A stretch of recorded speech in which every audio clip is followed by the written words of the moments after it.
happened in the 90s. Matt was the fat kid, Steve was the black kid. Life wasn't always great, but you know what was? The 90s.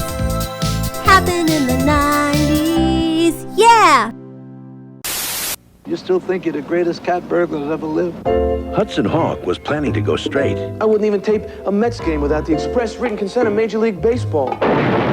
But the CIA, The CIA what? the Vatican, Catholic girls are scary. and the filthy rich Yikes. had plans of their own. This is not turning out to be a very good night. Bruce Willis, Hudson Hawk, This is not what you think. Well, maybe it is. rated R, starts Friday, May 24th at a theater near you. Welcome to another episode of Happened in the 90s. I was teasing this while we were talking. My wife and I went out today, and one weird thing that happened is, and this is a lesson about not trusting the internet. She saw this place that was a 90s vintage store that was opening up in the area. That seems like a great place to go, right? But Google map it, we're on our way, it's a beautiful drive. Then we turn into what the so-called business is, and it's just an alley, like a dirt road off of like a country road that's 3 miles away from anything with like it was like Trailer Park Boys shit. And we went a little bit in, and then I just was like, nah, this is like some kind of setup. You know, this is like some Proud Boy shit where they're like, anybody who'd go to this fucking place is a libtard. We're gonna light them up, bud. You know, so it had some weird vibes. But anyway, we went to another place, and I found some 90s shit, Steve. 3 things, 2 of which it's just some cool tapes. 1, we got a MC Hammer tape that I just found, dude. Look at this guy, dude. That's the one before. That's the one before You Can't Touch This. That's yeah. This That's is hot. Let's get it started, Steve. Goddamn right. Let's get this shit started. Oh, yeah. And that's the shit. Look, MC Hammer is a fucking OG, triple OG. You got a good find. So 1, 2, I just picked this up because I didn't even know what it was immediately. I just dug the art on it.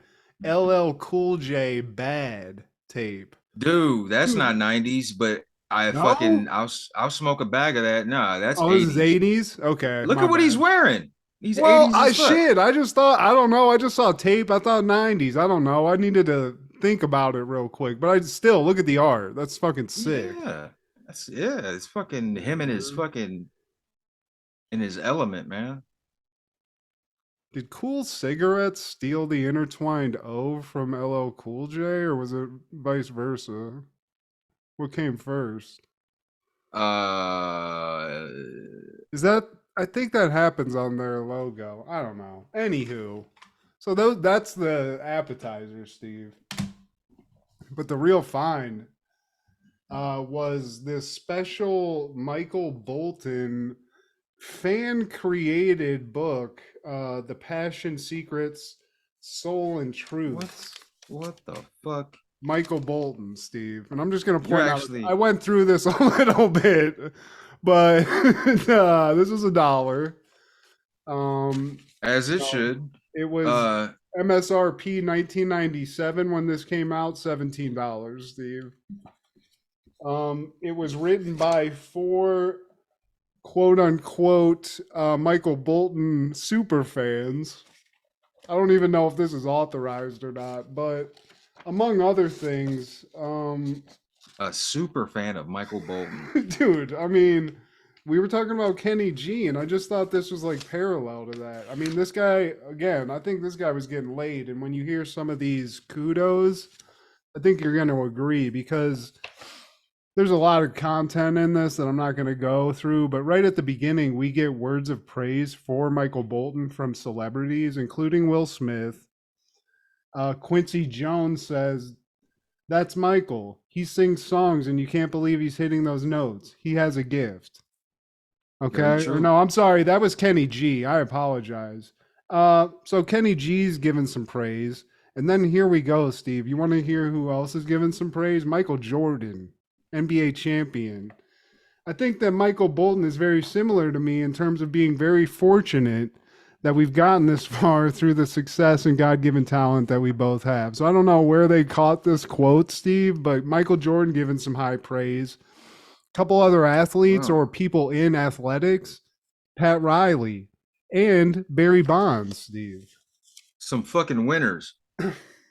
And I got to say one last thing before we go here and keep going. Michael Bolton maybe is getting this praise from these athletes because Michael Bolton is balling his ass off on the baseball diamond, Steve. The fuck? I don't know when it is, but there's like a good 5 pages just collaged out with Michael Bolton playing baseball. So, and these look like candid pictures. I wonder, does Michael Bolton even know about those? I think somebody was stalking Michael Bolton. Instead of putting the photos on a wall in some kind of weird like seance shit, they created a book and made some money off that. So it puts the lotion in the basket. But I mean, you look around, Steve, you can find anything that like the 90s shit now. If you look around in a thrift store, people are just throwing shit. I've seen multiple Money Talks VHSs just strewn about like trash, and that's just disrespectful to Chris Tucker. And Victimone, the fuck? Who the fuck is a Victimone, Steve? I'm Sammy Davis Jr. Man. But what I really want to get on, nice finds, fun facts galore about Michael Bolton. But I want to get on those goddamn shitney Lions, and I'm so goddamn sick of y'all. It pisses me off. All right, Matt. Dude, I'm not even nerves. One of them now, Steve. I've disavowed all knowledge, but I will say one thing: you can hate on. I'm fine with it. But I did see Joey Porter's sons playing on the Nittany Lions, balling his ass off. So I'm into that. But we play in a Happy Valley. Happy Valley. This is my fucking childhood, everybody. I hate everyone around me. Hey, Matt, you like Pittsburgh teams. You like Penn State. Fuck you. Fuck off. That's why they fucking piss us off, Matt. They want to get on our, they asked to get on our fucking nerves. We're focused on that team up north. That's who's on our calendar. It's always Penn State. It's always Michigan State yanking at our fucking tail. We want to be a problem too. Let's fuck up your year. You motherfuckers want to fuck up my year this year? No, not this time around, motherfucker. They did that shit when I was on probation. I ain't going back on probation. So, Steve, I'm not paying attention to collegiate football, so fill me in. Fill the listeners in. What did Penn State do to you yesterday or today? Those motherfuckers want to be all competitive and shit. Take your loss, motherfucker. Using up our resources, fatiguing us and stamina. That's why we whip that monkey ass at Happy Valley, where we like to touch our little boy. That's what I mean. This is all just not. It's not really hurting that much. There's a small part of me that's like, man, fuck you, Steve. But on some real shit, I stopped watching it a long time ago, and I get it. But you know, they have been a thorn in OSU's side for quite some, since they were allowed into the Big Ten. It's your fault. You allowed us into it. You allowed them into it. I can't even help it. I'm going back. I'm reverting. No, we want to kick them back out. We want to kick them out and all of that fucking Sandusky shit. And I hate the fact that my hometown, Sandusky, Ohio, is tied to that son of a bitch. We have nothing to do with Jerry fucking Sandusky. All right. He owned the town, Steve. So go sacrifice more little boys. Well, in Happy Valley. I'm sorry. I mean, did they act? So you whooped that ass, but I'm assuming you, like you said, it was just a close game, though. That close game shit, and I don't like that shit. We need to just hurry up in this shit, put them to bed, and we can focus on next week for that, and then the week after that, and the week after that for that team up north. Always want to get in the way. We want to be a problem. We want to give you issues. Why you always gotta have the fucking spotlight? Let somebody else get some. Not Michigan, but somebody else. We're not Bama. We're not Bama. Well, you still beating the shit out of Big Ten teams. It's like, goddamn. One of them rises up once in a while. I mean, fuck it. We are due, Matt. It is our time. We got fucked over all throughout the 90s. We got screwed by y'all, got screwed by fucking that team Maurice up north Claret. fucking that wasn't in the 90s. God damn it. Let's stay in the Sorry, decade. We got man. screwed over by Michigan State. All these little fuck ass. What Indiana? You supposed to play basketball. Get the fuck out of here. All these little fucking tool ass schools. Yeah, Getting Drew in our fucking Brees way. probably fucked one of your years up too when he was at Purdue. That's Obviously. crazy.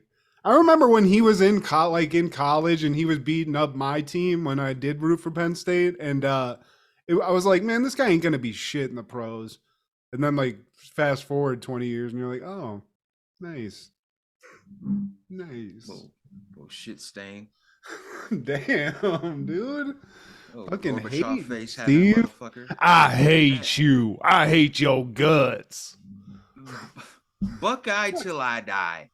Hey man, it's a good team to root for. I mean, I just can't do it, Steve. I rooted against them so long. It feels like disingenuous for me to hop on a bandwagon. You They're know, good guys. It's good for the soul. I just like to see you happy. You know, that's fine. I got no skin in the game in college athletics. I just want the Steelers to do good, and they won't do that. So now I'm forced to just, you know, hope for the best for my friends' teams, you know, unless it's the Ravens, unless it's the Browns, you know, I can't abide by that. But otherwise, we're good. You know, Cowboys are doing. So you're having a good year. I feel like this is like some fucking nonsense because you're having a great year. I'm coming in here fucking with my tail between my legs, watching my team get fucking butt fucking fucked. It's not fun. It's just the regular season. I need to see Dak win more games in the playoffs. Well, I mean, you're on the way, and if not, just pull in that other kid, Cooper Rush.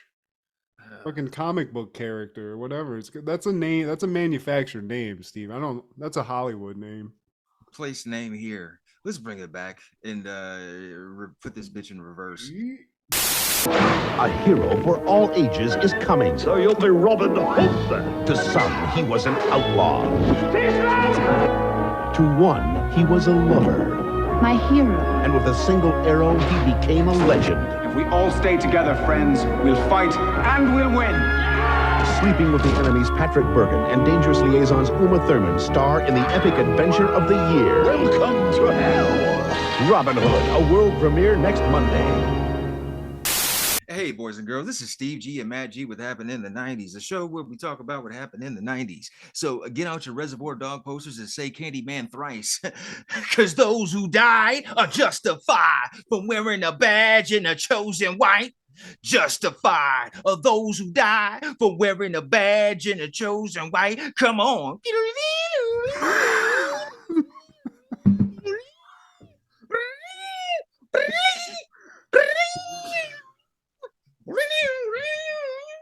Fuck you, I won't do what you tell me. Fuck you, I won't do what you tell me. Fuck you, I won't do what you tell me. Fuck you, I won't do what you tell me.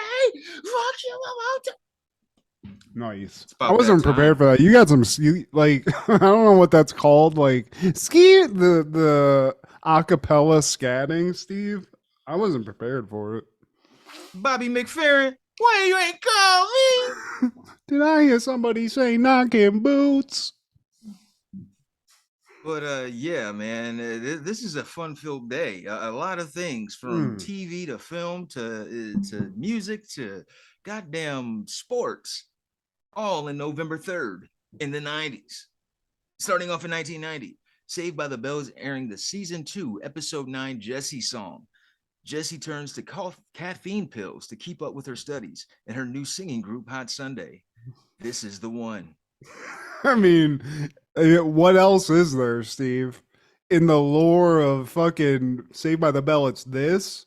It's Kelly can't afford to go to prom, so they have the picnic prom. And I'm struggling, Steve. This is it. See, this is numero uno. There are a lot of these episodes of Saved by the Bell that I enjoy. I don't know why this is my favorite. I don't. Is it because the fucking smart, cute girl was tweaking out?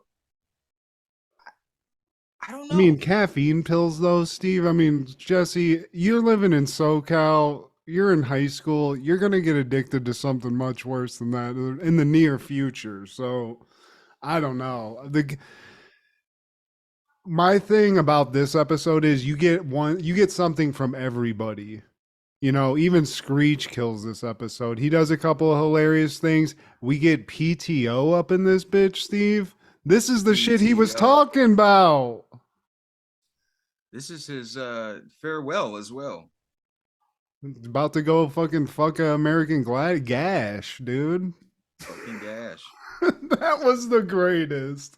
That was awesome, Steve. We need to do that again. We need to call that guy. That was fun. I wish we had enough time to get a hold of him for this episode because this was Hell his yeah. last episode on the show. And we start off at the max, and we already see Jessie throwing down on some cups of Joe, foreshadowing. And it's a geometry midterm exams, Zach says in his asides, one of his several. And what he usually does, he just cheats off the nerd next to him. It's pretty, you know, it's protocol, Steve.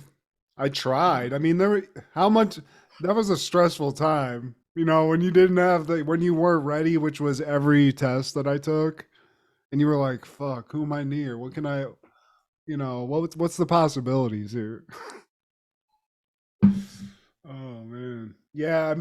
He's been fucking coasting, but Spano, which is surprising, she's the brain, but geometry she can't fucking figure it out. And I get it, Steve. I couldn't figure it out. You were there. Yeah, and I didn't like my geometry teacher. His name was Chris Harvey, Chris with a K, and he always came up with these little corny ass dad jokes, the kind that I didn't find funny. And when people would ask him, "Are you serious?" He'd be like, "No, I'm Alpha Centauri." Oh my god, He dude. would say little corny shit like that, and I failed that class miserably. I think I got the lowest F on a test Yeah, dude. in that geometry class. That was that, and if not for those after school sessions, chemistry. You know, if not for that to save my ass, like I I was, you know, I needed some help. Let's put it that way. Geometry, I don't remember fucking dick about it, and luckily I don't need it, Steve. I do need algebra, and unfortunately I didn't pay attention in that class either. So, you know, regret. You do. And so Zach is sitting down with Screech and Jessie, and Jessie's just tripping about how she needs to get in Stanford. No other school exists. It's Stanford, Stanford, Stanford. And then here comes AC, and he comes in and tells Jessie that all guys are good at math. It's like an innate thing. Well, shit, you couldn't tell me that in geometry class.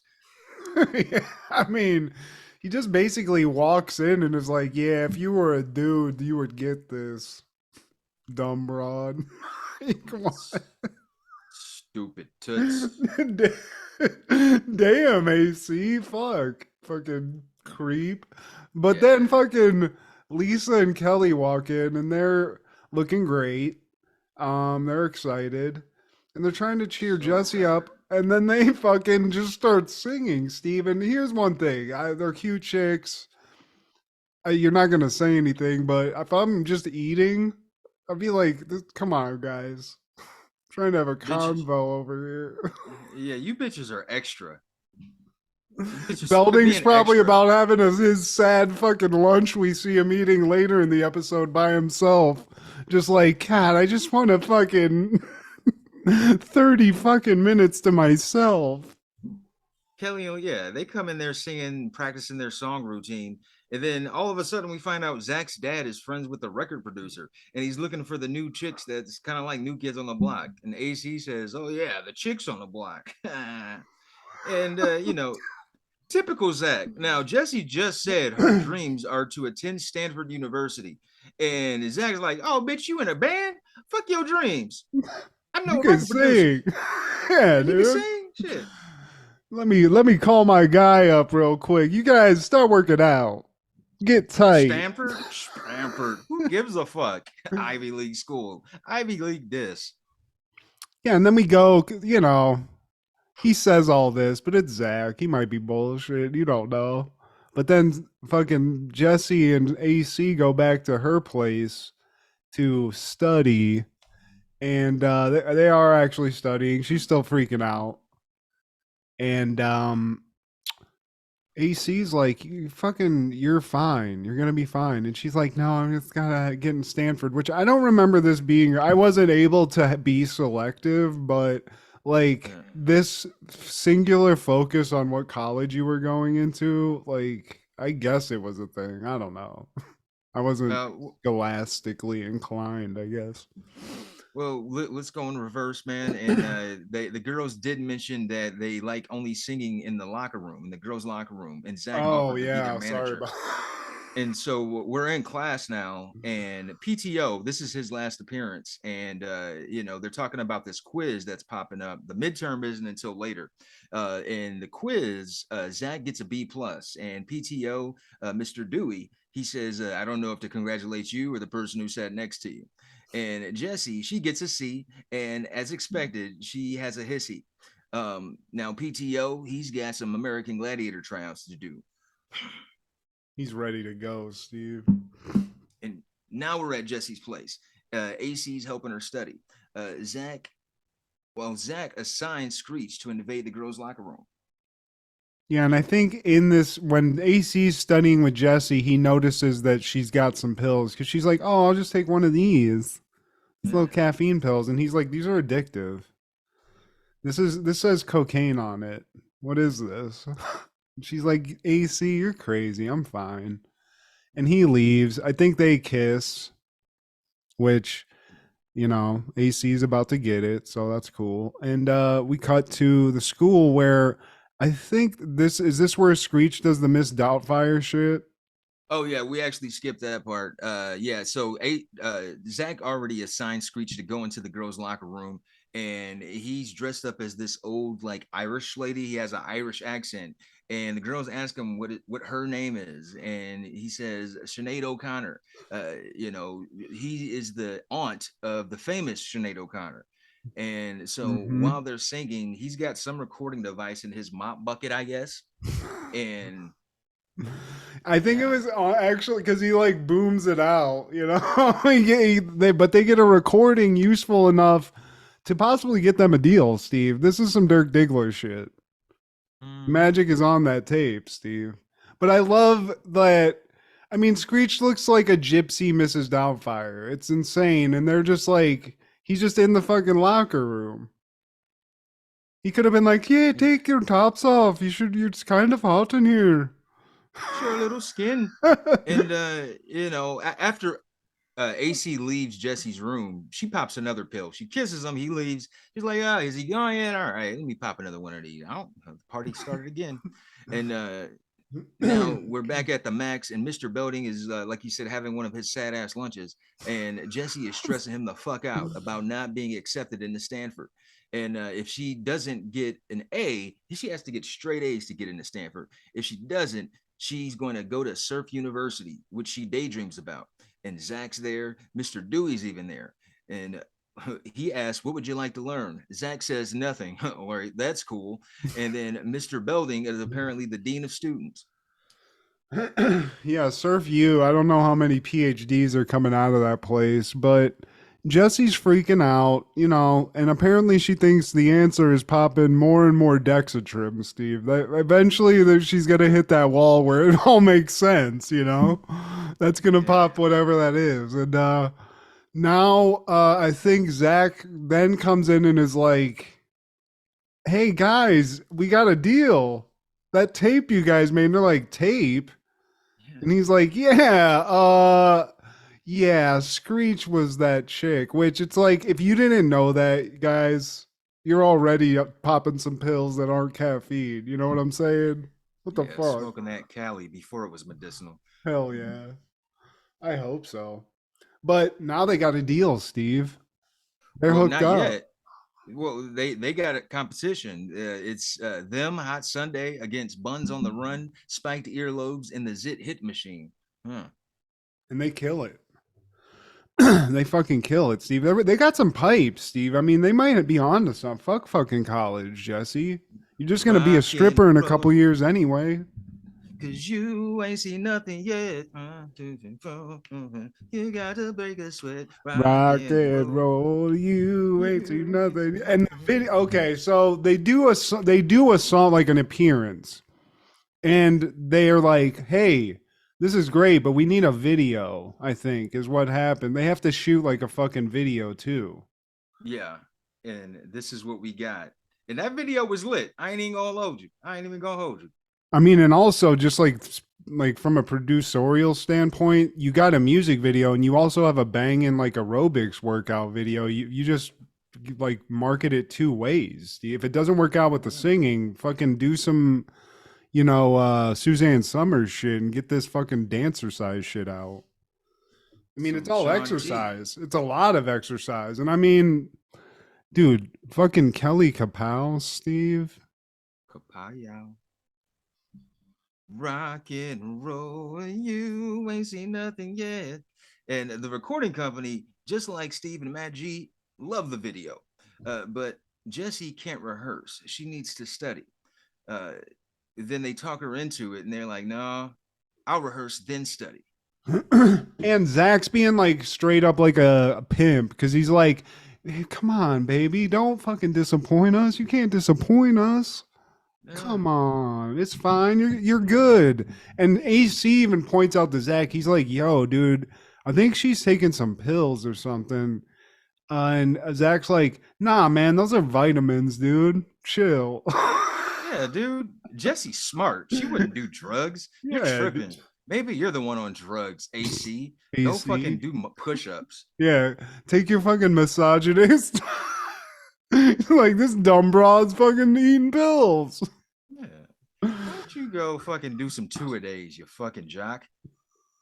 But then as they're in the hallway, AC asks Jessie for a pen. And she's like, oh, yeah, it's in my backpack. And as he reaches in the backpack, he sees those goddamn pills. Bitch, I just told you. Oh, you a high motherfucker, ain't you? Bitch, you high? Forgot what I said. Who am I, bitch? Yeah. Yeah, and he confronts her, and she's still like before the intervention happens behavior, where she's like, shut up, you fucking asshole, you don't even know. I need him to stay awake and study so I can go to Stanford. AC is just like trying to be a real one. I don't know, maybe he was raised right. It's like, I'm just concerned about you, mama. Yeah, I mean, AC's a good dude.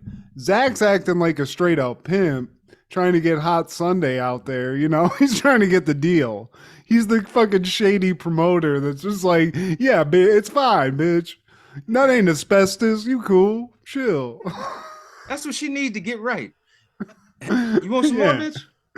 You hear how she sang, dude?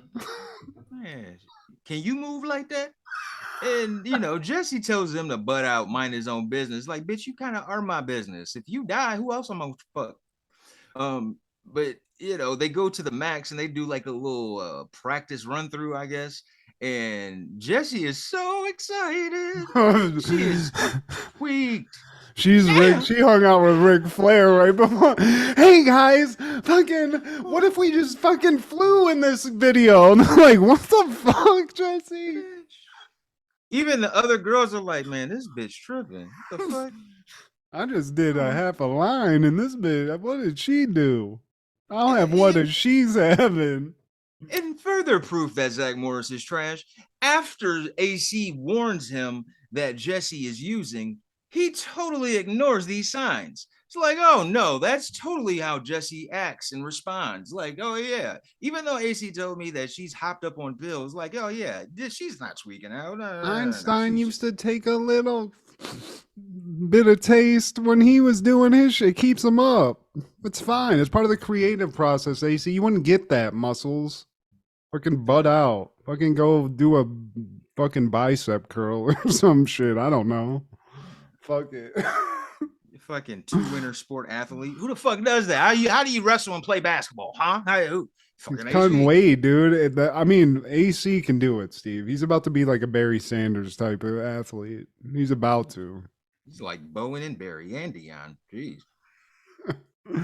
So Jesse's strung out. They're in this max. It's clear that she's maybe swallowed about the whole bottle that day. She's got some like Saturday night Coke energy, Steve. You guys want to start a business? Like knives. Everyone needs knives, right? I know some animators. We can get a cartoon started too. So like Zach enters Jesse's room later and he sees that she's passed out, and he wakes her up because this is like the night because they have a show now. They were rehearsing for a show. He goes to get her and she's straight up passed out, and he's like, "Bitch, it's fun. We got 10 minutes. What are you doing?" She's like, "Wait, what? Show? Who? When?" It's like, what kind of caffeine pills are these, bitch? He's like, "I got to get dressed." And he's like, "No, Lisa said she's going to have the costumes ready there." And it's just like, I no time, never any time. I don't have time. I'll never get into Stanford. And he's like, "God damn, bitch, get it together." I have it together, you piece of shit. Listen to this. I'm so excited. Jesse, remember when we were riding bikes in the night and it was so dark? Remember that? Hold on to that.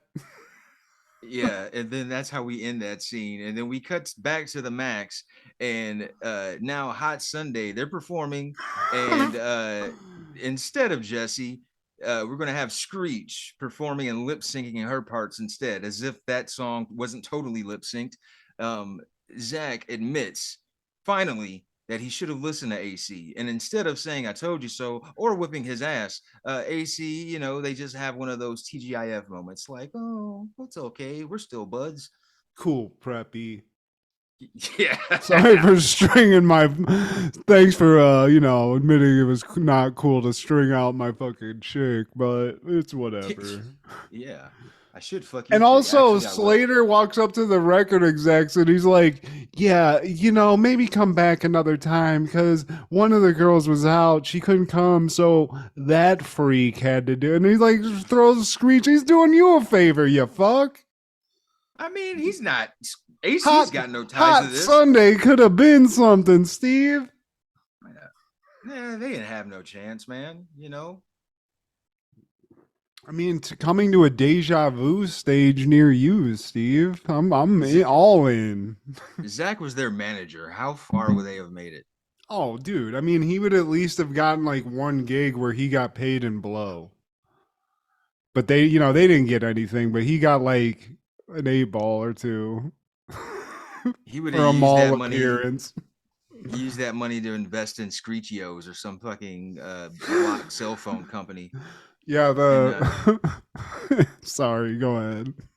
But like we end this shit with Jessie telling everyone that her mom is going to take her to counseling the next day for some caffeine pills. Yeah, I mean, bitch, just don't buy them, okay? You're fine.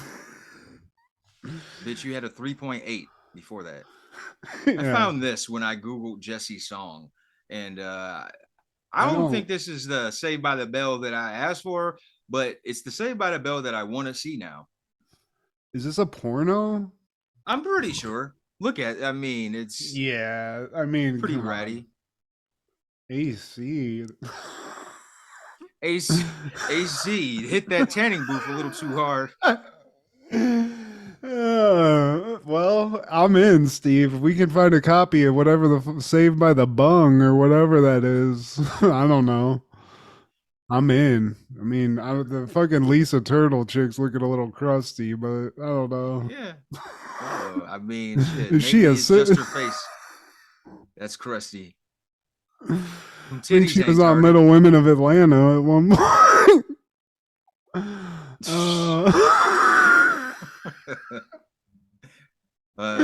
God. But yeah, dude, this was a great episode.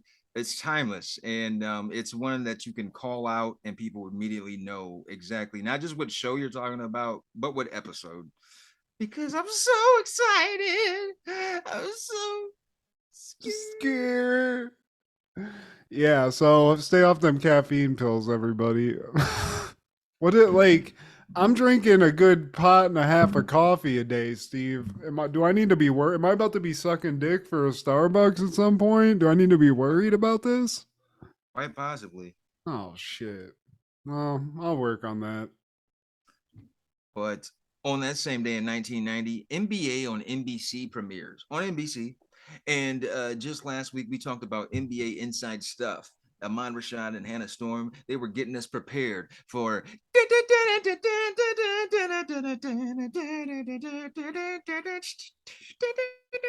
I miss this. With Do the you know who PCAT wrote that and song, Steve? the fucking gangster himself. I told you this. I know. Entertainment Tonight. Yeah, you did Mr. tell me Tesh. that. Sorry, I tried to Oh my pull a God. fast one. Jay Tesh. Like, oh my God, this guy. And here's the thing about John Tesh. He could be a horrible musician. He might have shit songs before this song and after the song. Just because of this song right here, you're a fucking gangster. I agree. I mean, it might be like one of the most. Is it the most memorable sports songs? I'm trying to. I guess like it all kind of meshes together. I'm thinking of the Fox Sports one too, but this is the number one, numero uno. Maybe there's the NFL films. I wonder if any other like sports TV theme songs were created by cool celebrities. When are we gonna get like a Rob Zombie NFL on CBS theme or some shit? Okay, he's that gotta didn't work on. Well, he's got to work on that damn Munsters remake. Why are they making him do these things? I don't stop doing. You don't need to get out of your lane. If your lane's good, stay in it. It's fine. You don't have to do that. And nobody wants to watch the Munsters or Addams Family. We got the one we needed. In the case of Addams Family, we got the two we needed. They were great. We don't need anymore because fucking Gomez is not. As much as I like him, Louis Guzman. Okay. I don't know who came up with that idea, but fun fact about the first NBA on NBC game. It was the Los Angeles Lakers visiting the San Antonio Spurs. Now, what iteration of the Spurs are we? Are we talking Tim Duncan? That wasn't Tim Duncan. No. David Robinson. This is David Robinson. This is Sean Elliott. This is I don't think Avery was there yet. Is there a small white guy on that team? Or am I thinking of Scott Skiles? I'm thinking of Scott Skiles was the Orlando. Yeah. That guy looked like a fucking manager at Circuit City. Man, he could ball, was a badass. Though. Yeah, hell yeah. He could ball like a motherfucker. But somebody who probably didn't watch this episode of Jesse's Song or the NBA on NBC was probably TCU quarterback Matt Vogler. He completed 44 passes, including 5 touchdowns for an NCAA football record, 690 passing yards, and a 56-35 loss to Houston at the Astrodome. God, he lost? Still fucking lost. Now, the Houston Cougars, their quarterback, David Klinger, he threw for 7 touchdowns. Didn't get as many yards, though. It's an NFL Blitz game? What the fuck is going on that night? Fucking NBA Jam game. God damn, man. But on November 3rd, 1992, Rage Against the Machine releases their self-titled debut album, Rage Against the Machine. And the world would never be the same again. Yeah, this was the start. And from what I hear, it's still going strong. I think I've heard a few friends of mine that saw him maybe in like LA or somewhere. And I think even one of the Zach De La Roca had like his leg in a cast or some shit. Yeah. But still killed it somehow. It's not the same. But yeah, man, but we're all old, Steve. It's not gonna get any better. At least they're still doing it. Tom Morello probably still fucking shredding your face off. Well, Tom Morello, but the band not so much, because no, they canceled the rest of their tour because Zach is crippled. Oh, and really? This album is considered one of the best of the 90s, man. Killing in the Name, Bullet in the Head, Bomb Track, Freedom. and several others, man. Even a track that wasn't a release got used for the was it the Matrix soundtrack? Hell Wake yeah. up! Doom, doo, doo, doo, doo, doo, doo, Such a doo, doo. cool ass way to end that movie too, dude. I remember. I Mhm. mean, it made both better. It was like so fucking cool. I remember this album a lot. My buddy got me into these guys. My buddy Matt. He was like the guy that knew rock music that I trusted, and he peeped me onto Rage Against the Machine. But yeah, I remember this, and then there was that one with like the yellow cover with like the kid on it or whatever. I forget what it Evil was. Empire. Yeah, hell yeah, dude. I would love to And see Rage. I know we can't, but just fucking, I would love to see that. There's a couple bands that Alice in Chains, them. I still haven't seen them. I'd love to.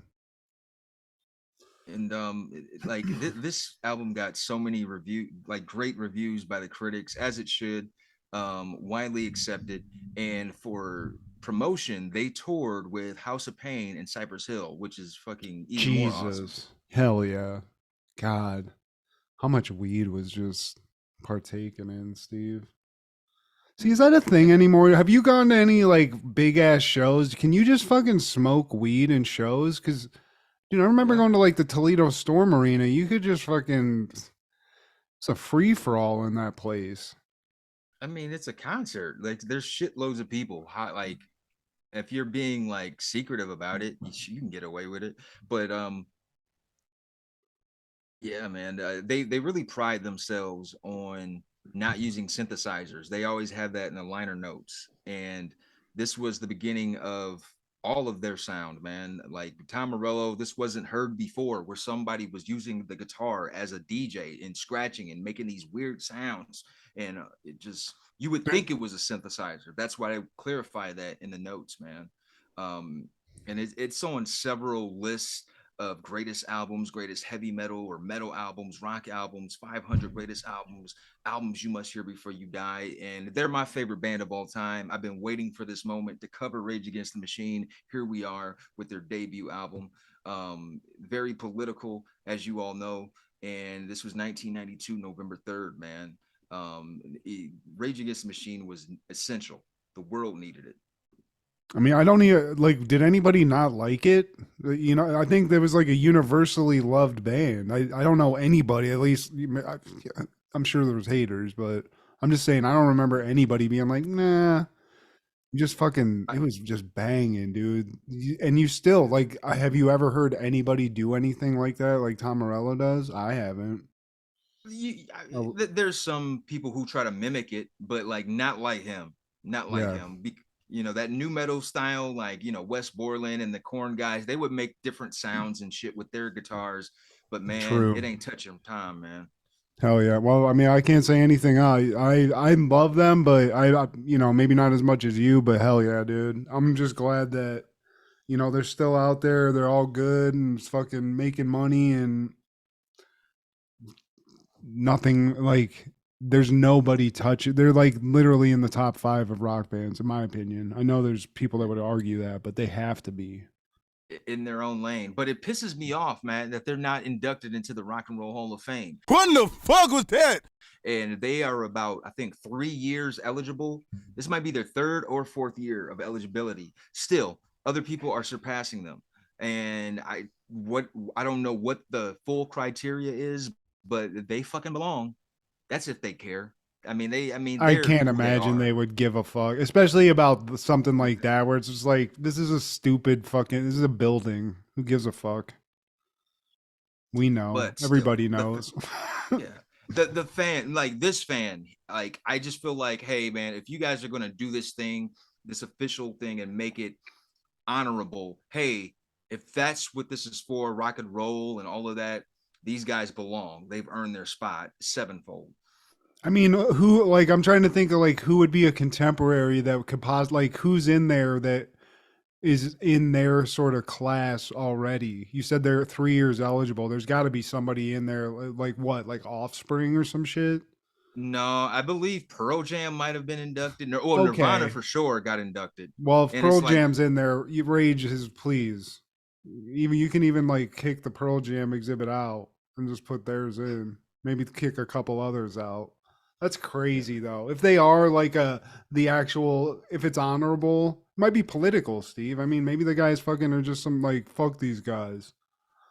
Fuck Yeah, this it's politics. anti-establishment shit.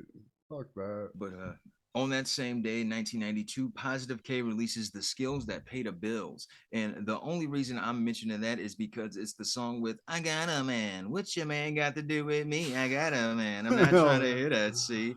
And I listened to this album earlier today. It's that early 90s boom bap.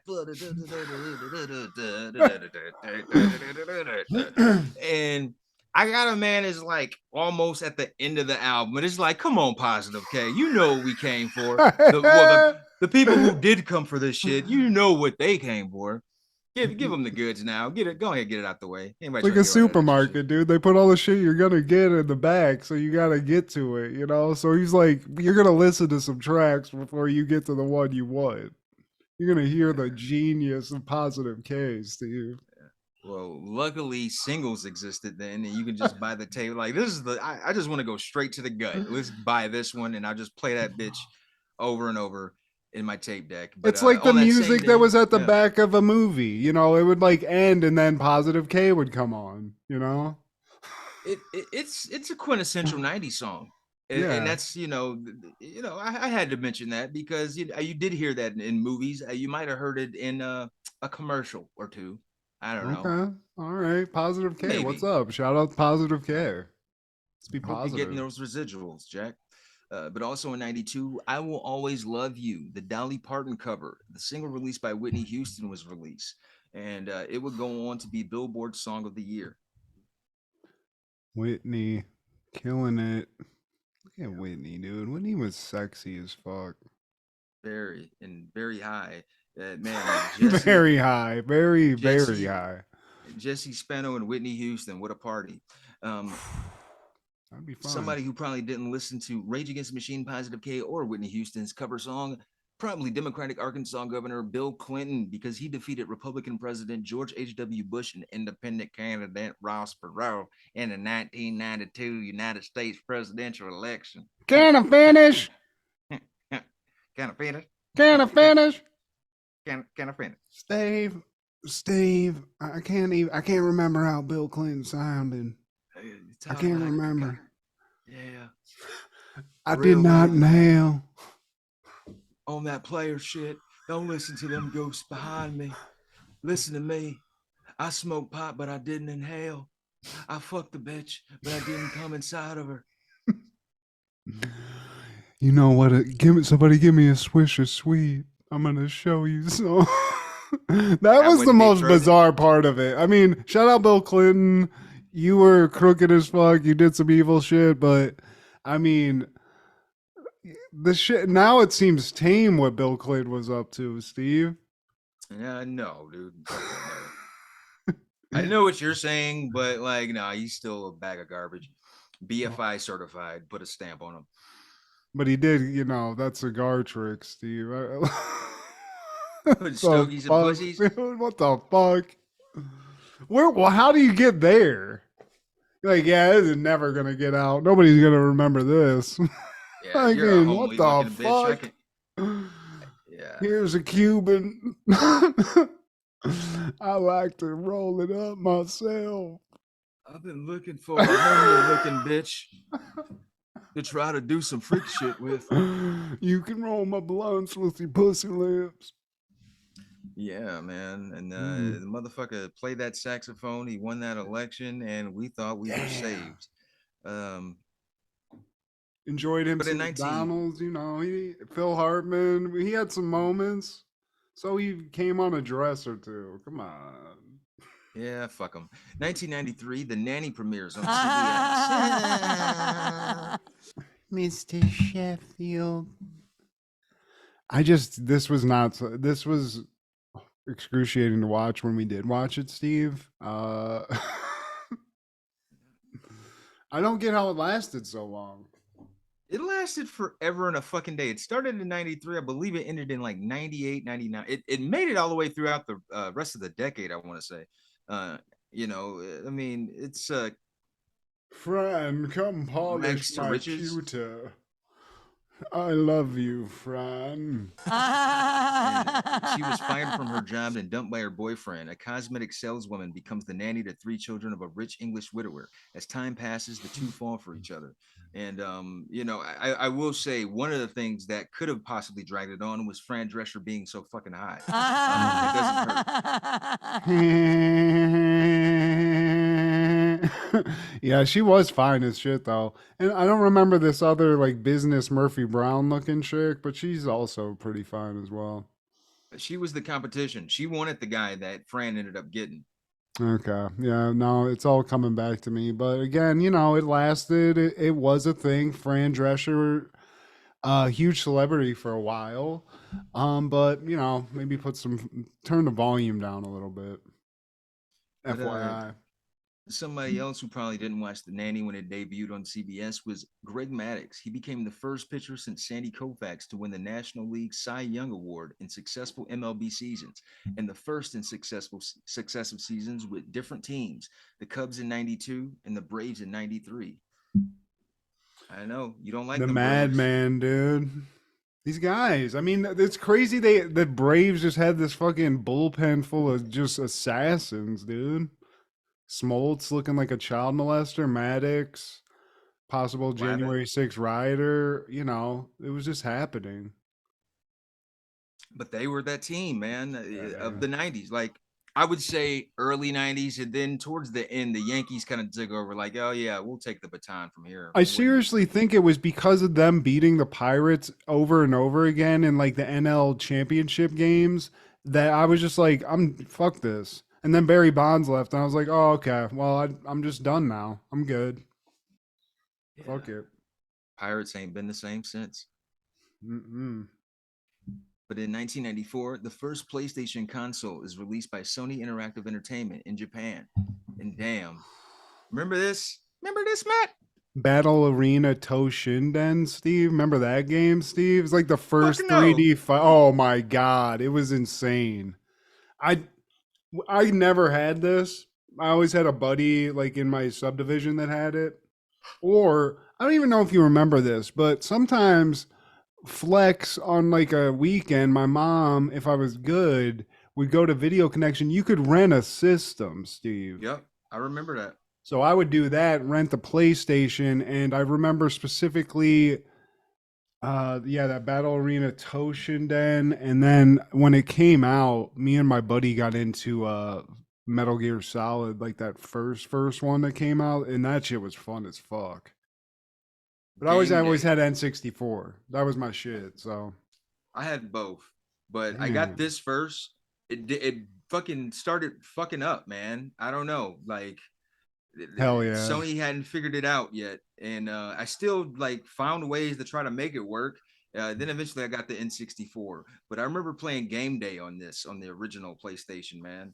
That was the NFL game. I mean, Madden was around, but Game Day was like an alternative. Well, I think for a while, like they had them both, or like one system had Madden and the other didn't, so they had to have like Game Day. I don't remember if that's the case or not, but I definitely remember there was those like not real games that came out for like the sports, for both football and basketball, maybe even baseball. I just wasn't playing those.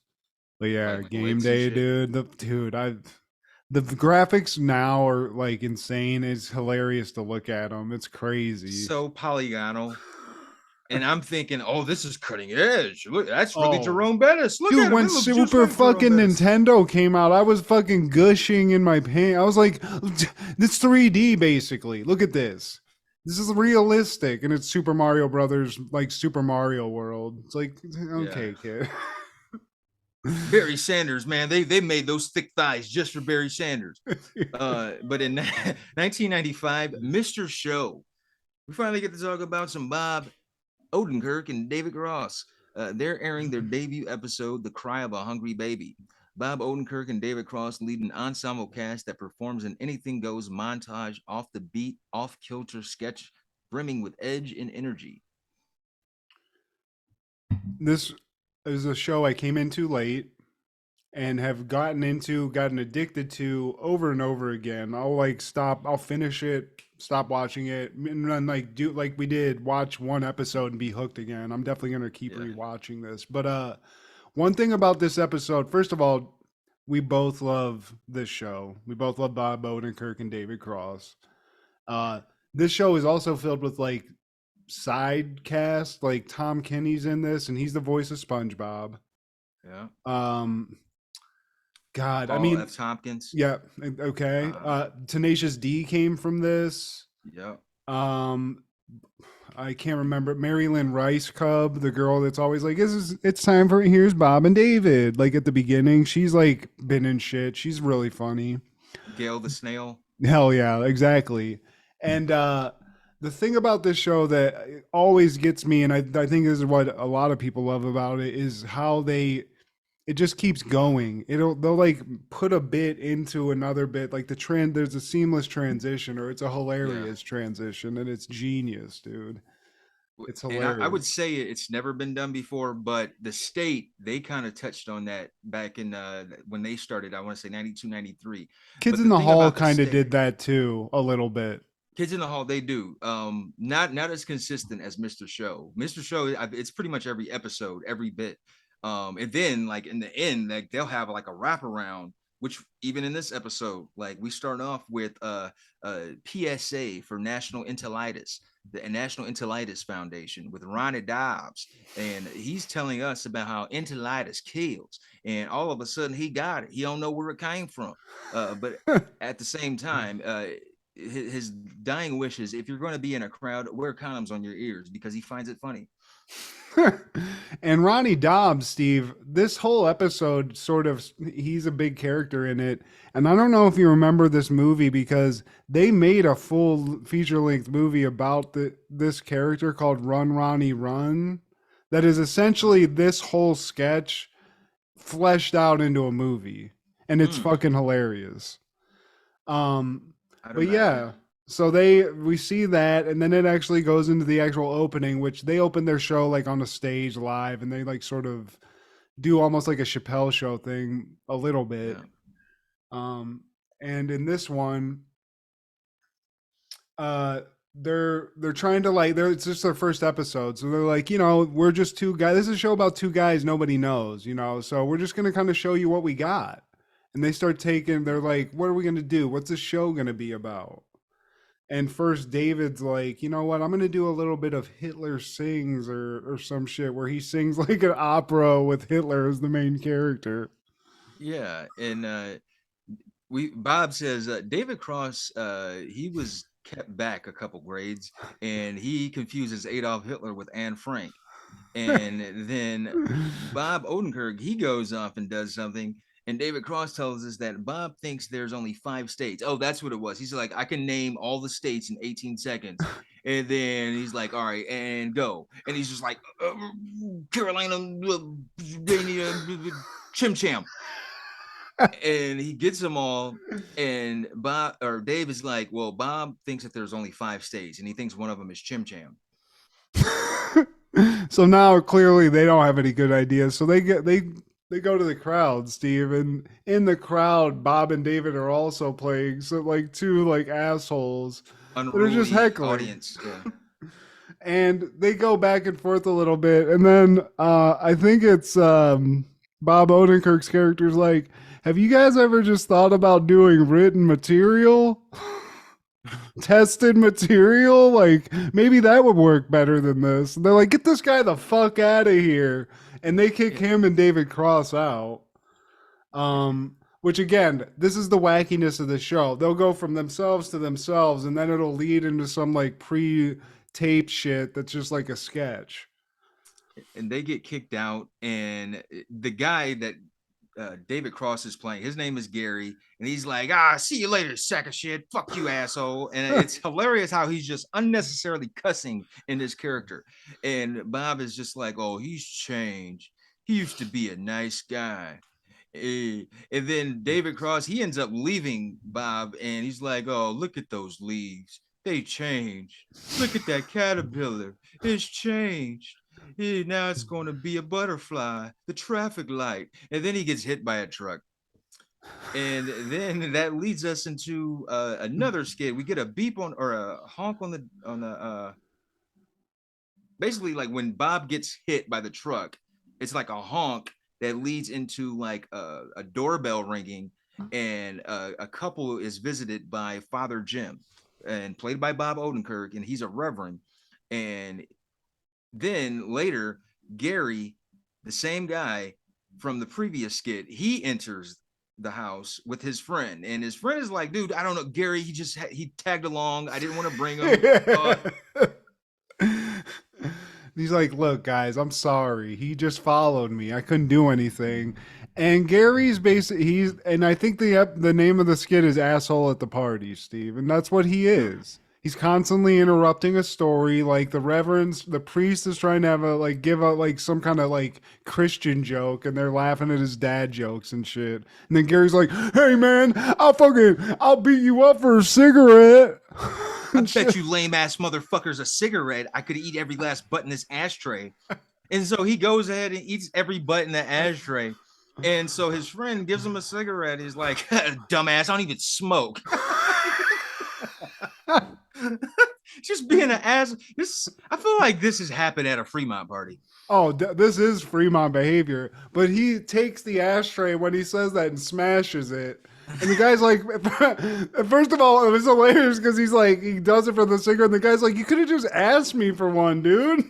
But before that, he broke the glass because he bet $20 that he could balance the glass on his nose for an hour, and the shit immediately drops. He's like, oh, that one killed at the parks.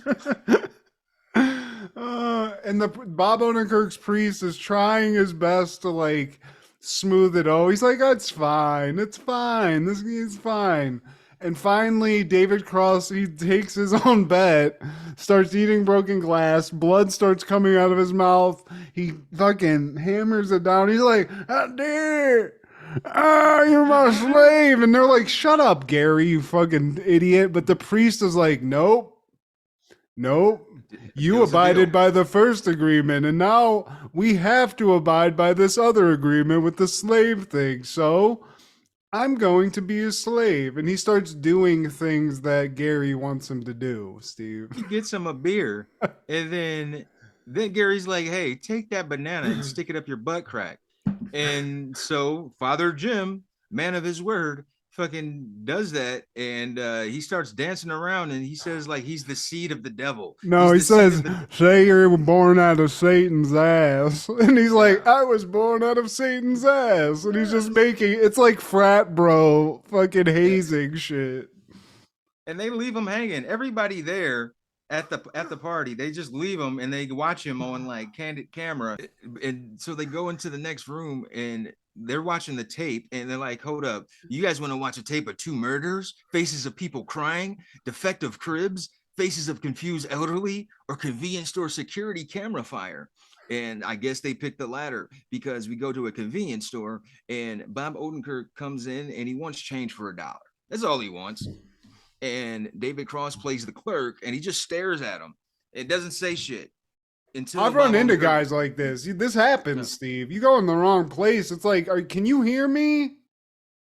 Fucking, remember in fucking Dusk Till Dawn, George Clooney's just like hammering the bell. That guy comes out of the bathroom and shit. David Cross is like comatose. Then he comes to and he's like, $1. Change for $1.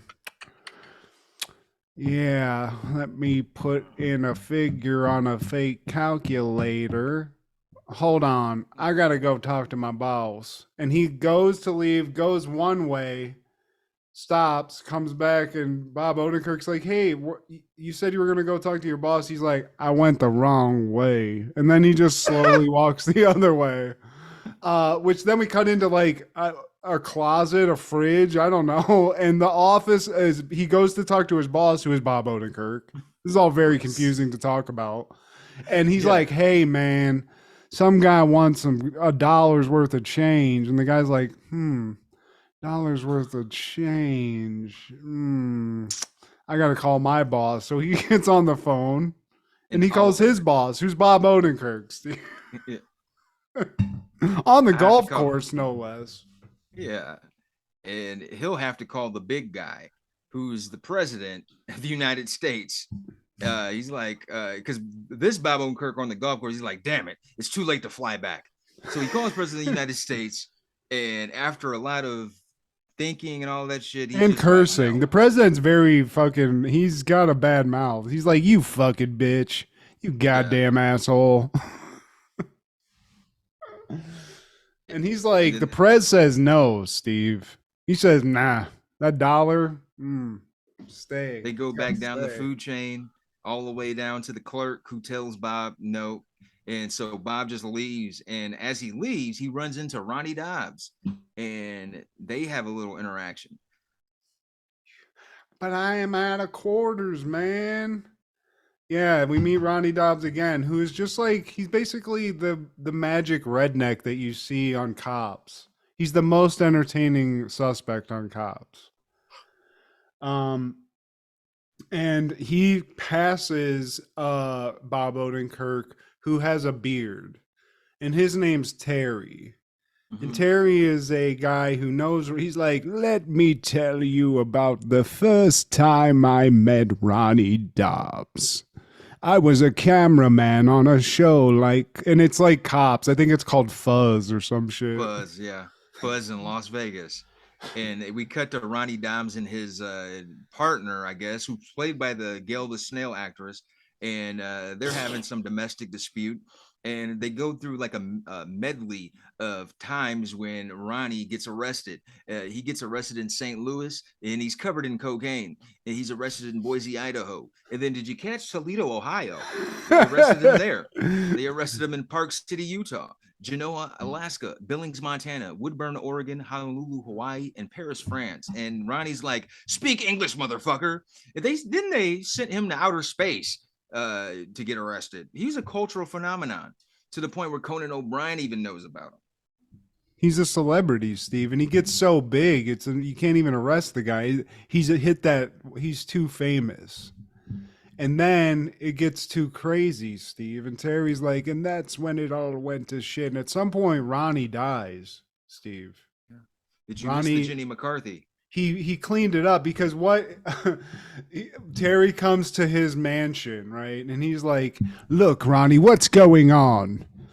Let me read you a letter, because Ronnie's cleaned up his act. He's not drunk anymore. He's not getting arrested. He's not Ronnie Dobbs. And Terry's like, listen to this letter. Hey, Ronnie, my name's Leon. I'm a 10-year-old. Why aren't you getting arrested? And it's like, basically, it's like, why aren't you drunk? My life sucks. Why won't you be like, do something, Ronnie? It's like this impassioned letter from a kid. And he's like, what's going on? And Ronnie I forget what happens, but he dies, Steve. It happens. Yeah. But did you catch the Jenny McCarthy cameo? Mm-mm. That was his chick during that whole little stint when he's like climbing the ranks of fame. And then Puscifer, they make an appearance. I did see that. Maynard, the lead singer of Tool and the guitarist of Tool, Adam Jones. That's like their side project, Puscifer. So they made an appearance. But yeah, man, they break the fourth wall. And Ronnie Dobbs, he's basically like, look, man, HBO spent more on the set of Fraggle Rock. Look at this thing. I don't even know. Like, it becomes like this convoluted rant. And he's like, look, we're performing at a restaurant. Wing dings and things. You see the menu, Steve. He's like, look at this shit. We're in this shit. We have to live in this shitty city filled with fucking sets that we could shoot on. And we're shooting in a fucking restaurant. So he shits on HBO a little bit. And I love that. And he calls Terry a British frog, which I found hilarious. And then Terry's like, a stroke of luck, he died. I sold his life story to the movies. And then we see Natural Born Drunk, the Ronnie Dobbs story. And once again, that entitlitis pops up again. Yeah, and it was basically in 2 minutes, he dies of entitlitis or whatever the fuck. And then Terry's just like, no! And they cut and they're like, it was a 2-hour movie and my scream was most of that. So yeah, the movie didn't go good, and then all of a sudden, at 30 minutes, David Cross was like, "And we're good," and he like they jump out of the sketch into the live audience, I guess, and he's like, "Let me check your pants," and he pulls out like he's like, "Wait, they worked." And his pants are actually incubators, Steve, and they they made some baby chicks. It's O. Henderson's incubation pants. They're the pants that get you chicks. And that's how we ended the first episode of Mr. Show with Bob Odenkirk and David Cross. This kept playing, and I watched like another one after this that was even funnier than this one. I mean, this show, there wasn't a bad episode. It really wasn't, man.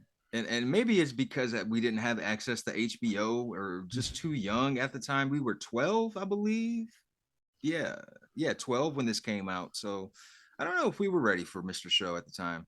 No, and also, I mean, it was cool like to watch a comedy show, like a sketch comedy show like this, where even like, I mean, Chappelle, it was later and they did like curse and stuff, but this was like they could do whatever the fuck they wanted because they were on HBO, you know.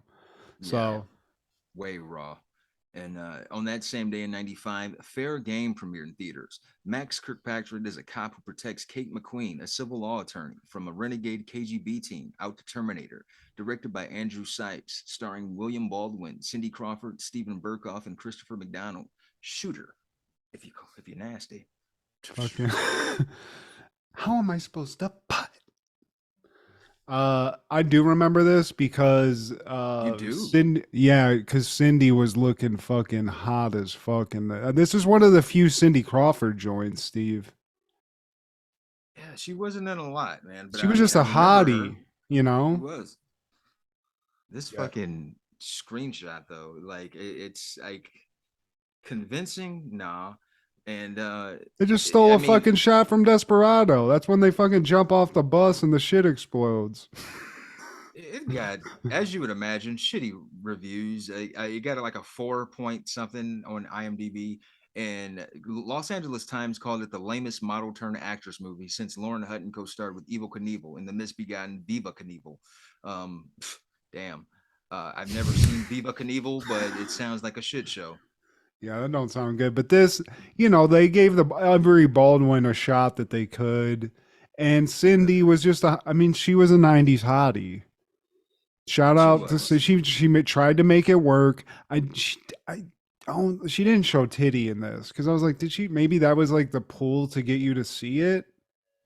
But the only pull for me. I think I'd remember that though, being a young pervert. I think I'd definitely remember that happening. But yeah, I definitely checked this out. It was just a shitty action movie. That's what kind of I miss about that. You could just pop in a shitty action movie and just enjoy it because you didn't have a lot to choose from, Steve. You didn't have all this access to shit. But you had to suffer. Gold Diggers, The Secret of Bear Mountain premiered. City Girl teams up with a tomboy to solve the mystery of Bear Mountain, Molly Morgan and the Buried Treasure, as well as learn about true friendships. Directed by Kevin James Dobson, starring Anna Klumsky and Christina Ricci. This is one of those. Oh shit! Coming of age tales. We had to have seen this, Steve. I mean, this just seems like something that we saw at some point, but I don't remember it. But man, back in the day when I was a little kid, I used to just want to kiss Christina Ricci on the cheek, Steve, and on the titty. I still do. Which cheek? Any and all, whatever I could. And Anna Klumsky, she was a cutie, but I always associated, she was the My Girl chick, right? Yeah. So it's like, I'm sorry, it's just too sad. I get sad around you. Thomas J. And you're too innocent. Even as a kid who is supposed to be innocent, I was like, yeah, that bitch is too innocent. Christina Ricci's a dark bitch. I like her. Damn, Steve. She did fall in love with Casper a ghost, so you know she is into that fucking macabre shit. She probably dated Johnny Depp at some point too. You know, it seems like that kind of level. A sip of purple, Steve. Some Christina Ricci. You touch Johnny, I don't want no parts of you afterwards. She give me money when I'm in need. Oh, she's a gold digger. The Secret Bear Mountain. And, And on that same day in 95, Home for the Holidays, a movie I actually remember. After losing her job, making out with her soon-to-be former boss, and finding out that her daughter plans to spend Thanksgiving with her boyfriend, Claudia Larson faces spending the holiday with her family. Directed by Jodie Foster, starring Holly Hunter, Robert Downey Jr., Anne Bancroft, Dylan McDermott, Steve Guttenberg, and Claire Danes. You remember this? I don't. Break it down to me, Steve. I don't remember watching it. I just remember the title. Oh, okay. And I remember it, like, seeing it in the theater, like the title in the theaters, the cover art for the theater in the theater, and all of that shit, man. And I mean the title itself, Home for the Holidays. You don't recall seeing this cover? No, I mean the name does sound really familiar, but it just sounds like some shit they would have during Christmas on like Lifetime, you know? Yeah, they sure do. I bet they do. I know they do. And I want to mention that Holly Hunter, we just talked about her last week. She was in Copycat in 95, and she's in one of those back-to-backs. Look at you getting it in Hollywood, Holly Hunter, hunting for them gigs. Hollywood.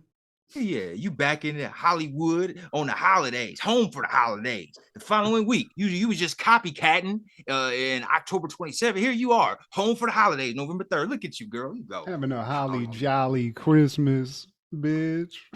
You're looking all holly, girl. You gone with your old holly self. Shoot. Man. Yeah, man.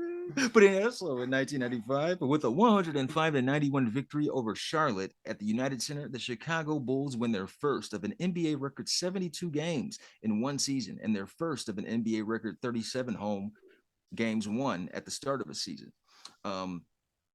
This is the team, the greatest of all time. And fuck you, Steph Curry.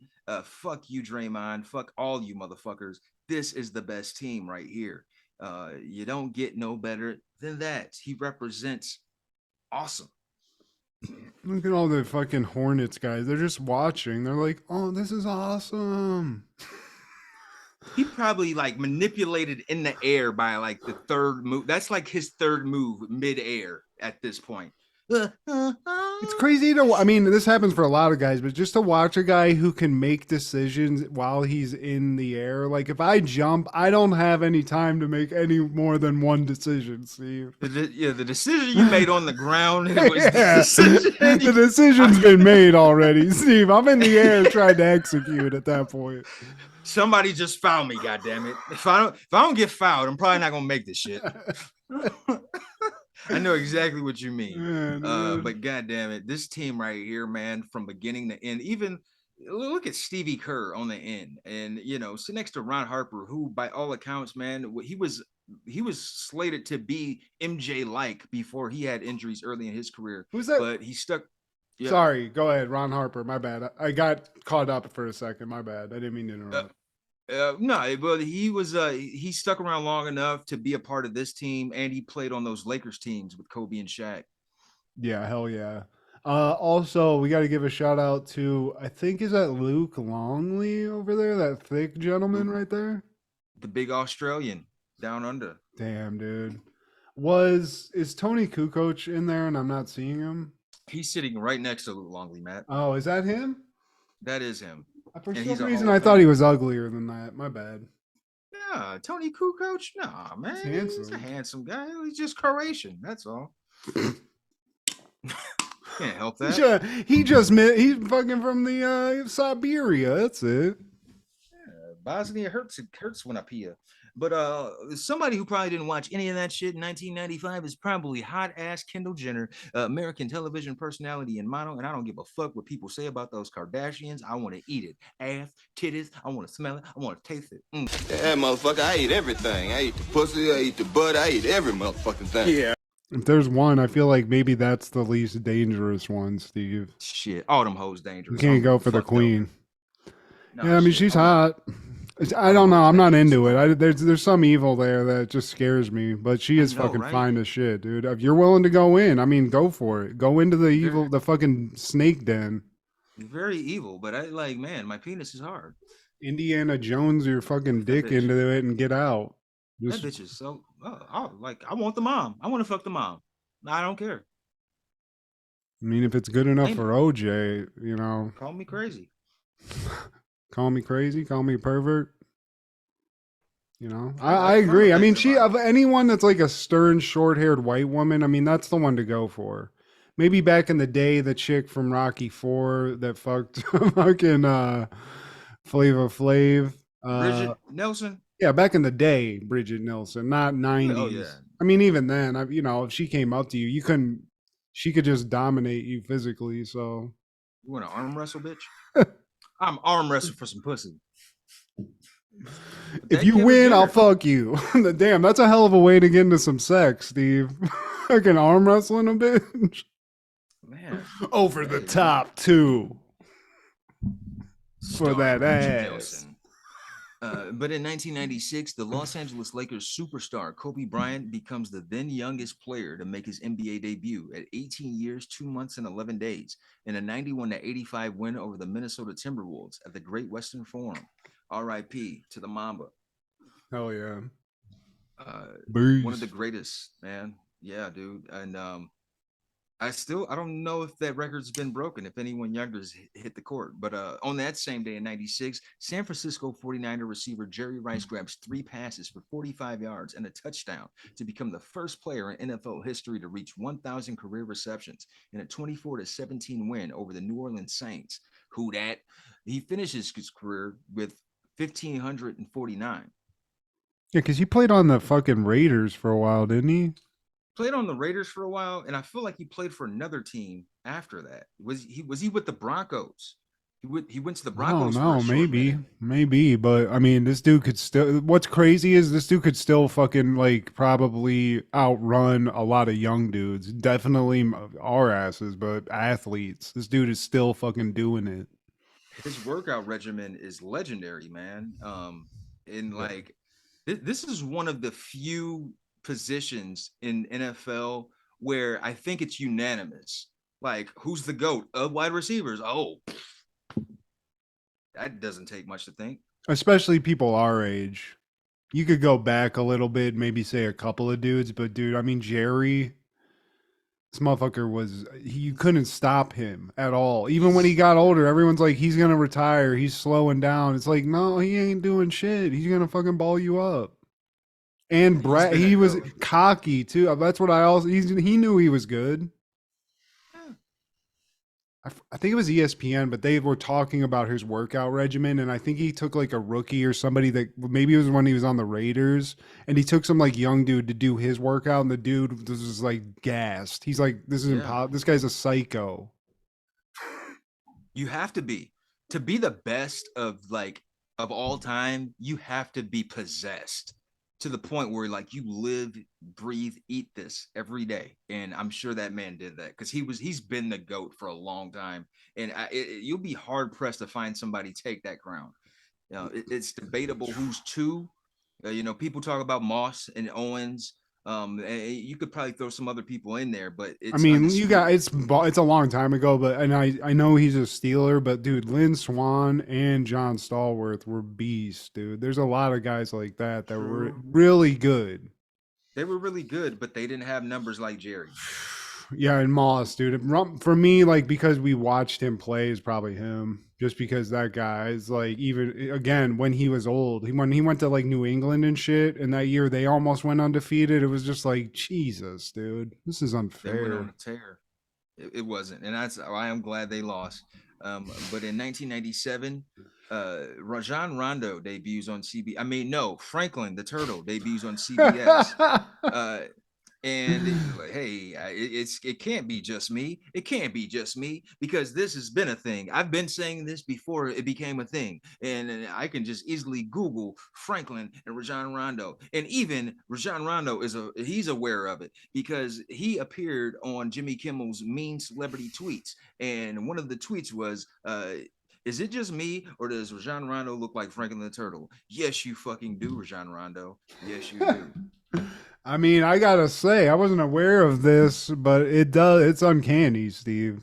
Oh my God! It's like he got a caricature of himself done at a fucking fair or some shit.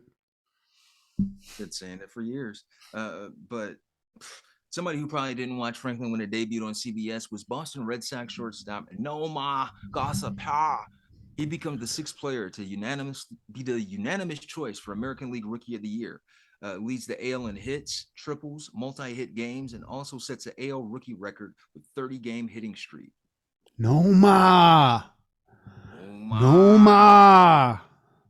I mean, this dude, aside from Jimmy Fallon fucking just saying that shit all the time in that sketch, this dude was a beast. I mean, he helped get them finally get over that curse. He wasn't on that team. He wasn't? That's what I feel bad for Nomar, because he paid his dues Damn. on some not so great Red Sox team. He was the one shining light in the 90s. And then it's like, oh no, we got Big Papi and Manny Ramirez, and we got Pedro. No, you go to a bad team now. Go try to struggle with somebody else. We're gonna win one finally. Didn't he go to like the Dodgers or some shit? He went someplace. I think it was the Dodgers. I think he did, man. I don't know how I knew that, but yeah, dude, that's unfortunate. I thought he was. That's heartbreaking. Now I feel terrible.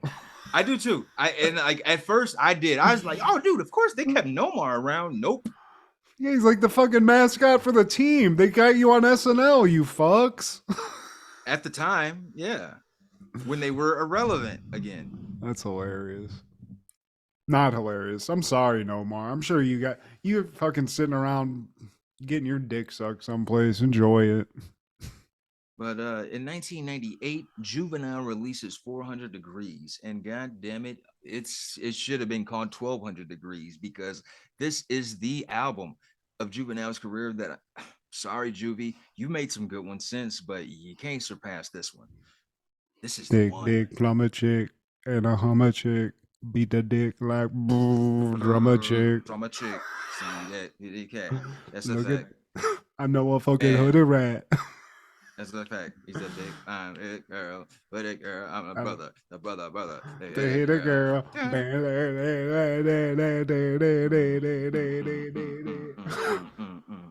Yeah, dude. See, just right there, I'm lit. Dude, we all have this. And that video, Steve. This was probably where it all got started. I saw Pam on Martin and I saw this and I was like, you know what? Fuck these fucking white chicks in Paris, bro. I need to get out here and see what's going on. Seriously, man. And also a track that doesn't get enough props is the track Ha. And it doesn't rhyme. And at first, when I saw the video, the summer of '98, I was like, this dude is down south and stupid. But it's grown on me. It's, huh? You a paper chaser, you got your block on 5, remain in the G. Until the moment you expire, you handle your biz. Until the moment. Then every verse is just like, you that one that got caught stealing, huh? You the one that something did, huh? Oh, you yeah, hell yeah, jeans, dude. huh? It's like, he's cheating. He's just adding huh to the end of every line. But this shit bangs. Dude, I mean, he had the beats. I don't know, dude. This is when Cash Money was just fucking insane.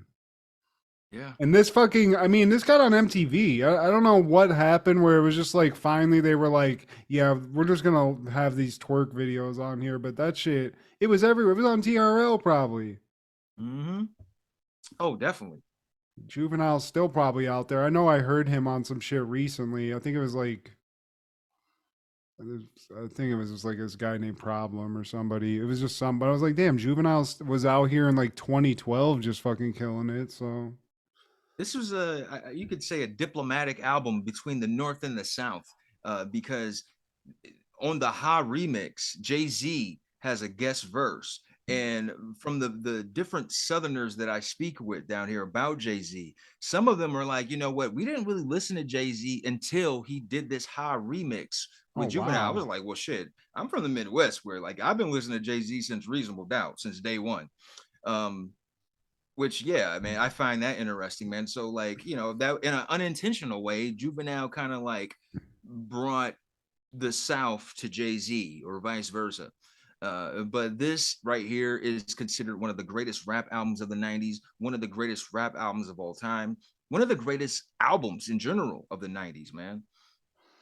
Yeah, I don't remember. I wasn't one of those that you had to skip through a lot. It wasn't a full like just play it from front to back, but this did have a lot of good shit. I mean, this was all in my little CD booklet shit. Yeah.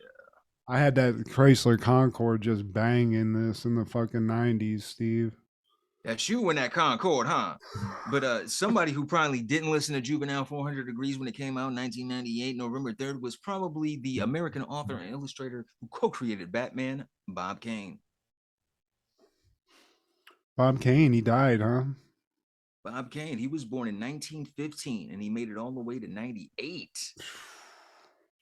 Dude, that guy, it's crazy. Some of these guys that wrote those, let's even like Stan Lee, obviously, rest in peace to all these dudes. But man, they didn't get to see it, but it's like now these things are so fucking big. And for a while, it was just like these little cool books.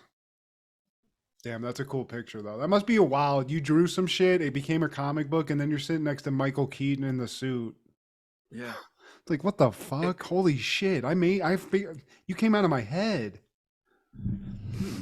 Like you, the dude from Beetlejuice, you play, man, it's an honor.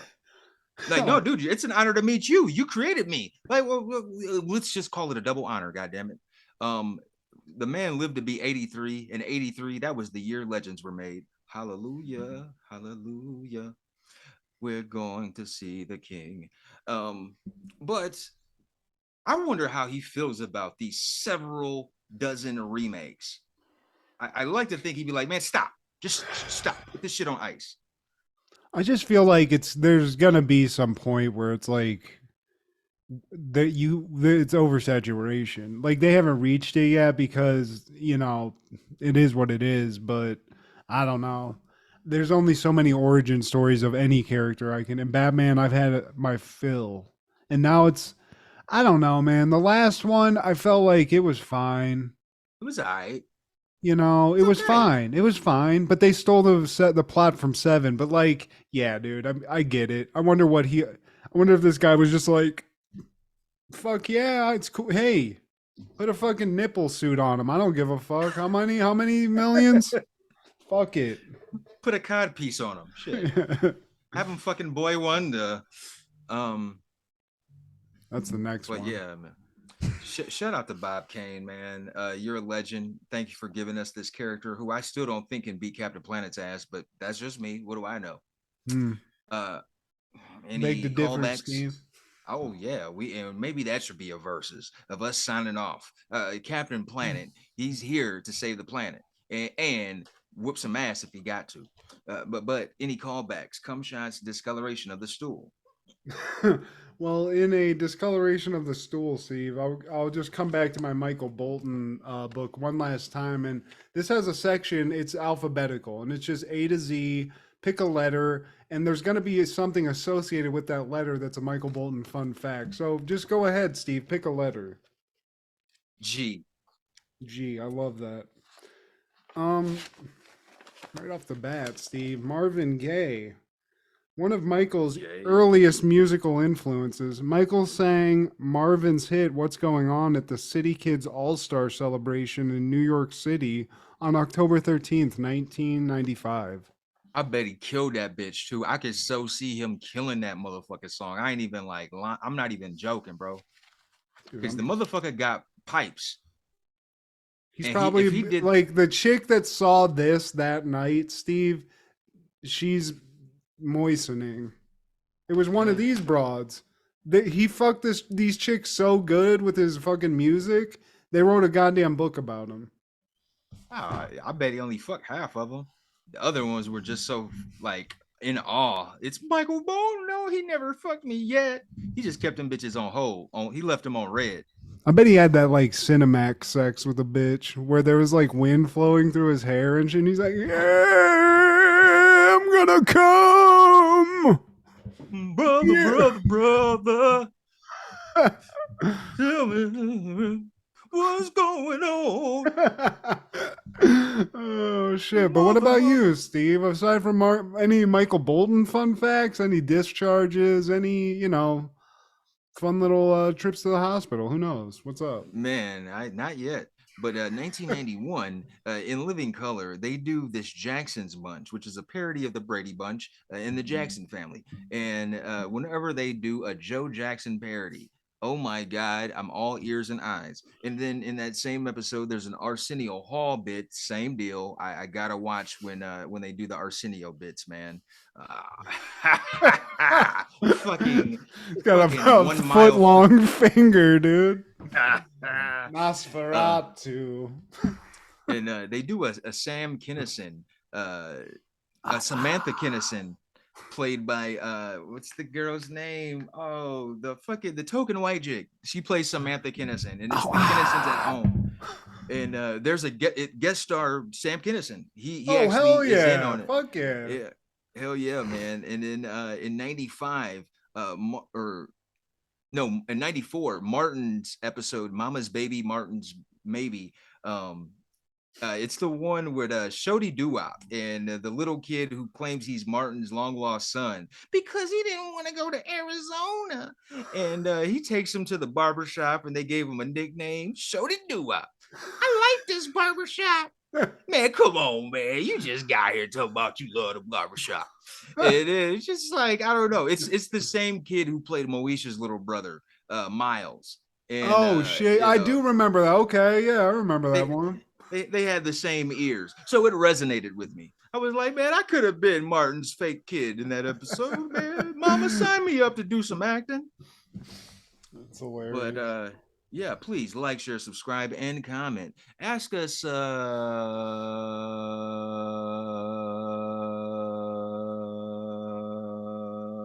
please listen to Over the Culture every Sunday with me, Crushgasm with Kendra every Wednesday, B3F Podcast with Joey and Steve, and Don't Worry, B Movie with Amanda and Wade. This is Steve G and Matt G with Happened in the 90s.